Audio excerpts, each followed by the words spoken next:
The top 5 reasons I remarried after a brutal divorce. Let's get into it.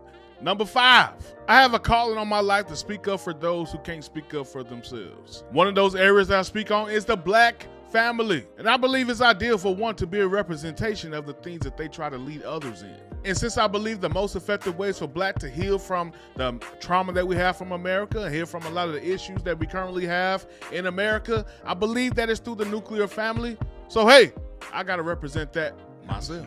Anything I discuss in my content, anything I discuss in front of others, I'm wholeheartedly representing that within my own home. Number 4, I wanted to build a legacy. And when I say legacy, I'm referring to my family legacy.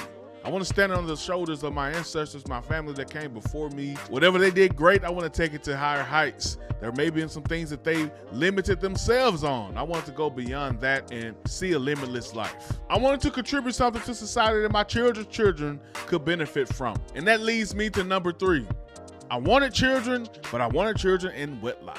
I wanted to become a father, but it had to be within wedlock. Why? Well, first off, I'm a Christian, so I believe that's right. And that's the correct thing to do things based on what God says. But in addition to that, I wanted to see what it looks like to raise a child in a mentally stable home. Frankly speaking, I have never seen that. What would it look like to raise a child in a house of peace? 2 parents that 100% dedicated to giving it their all to prepare their child to be mentally, physically, spiritually, emotionally prepared to go into this world. Number 2, 1 Corinthians 7:9 says, but if they cannot exercise self-control, they should marry. For it's better to marry than to burn with passion. And I had a lot of passion in me, ladies and gentlemen. I know we heard the scripture our whole life. If you grew up in church, and I don't want to be a cliche guy here, but I will say this. I know what my thorn is. I know the thing that has kept me from fulfilling my purpose in the past. I know who I am. I know my sexual desires have gotten the best of me. Does marriage guarantee that your sexual desires won't get the best of you? No.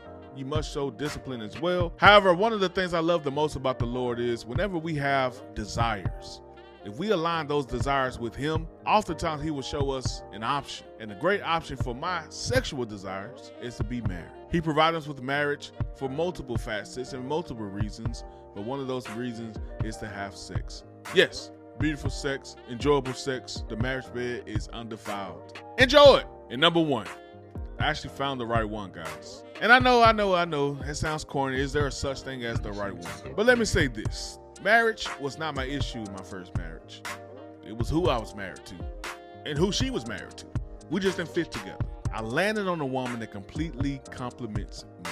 She's everything that I wanted in a wife, and she has elements of her personality that fits me better than what I thought I needed. During our dating period, I presented her with the vision I have for myself and our future family.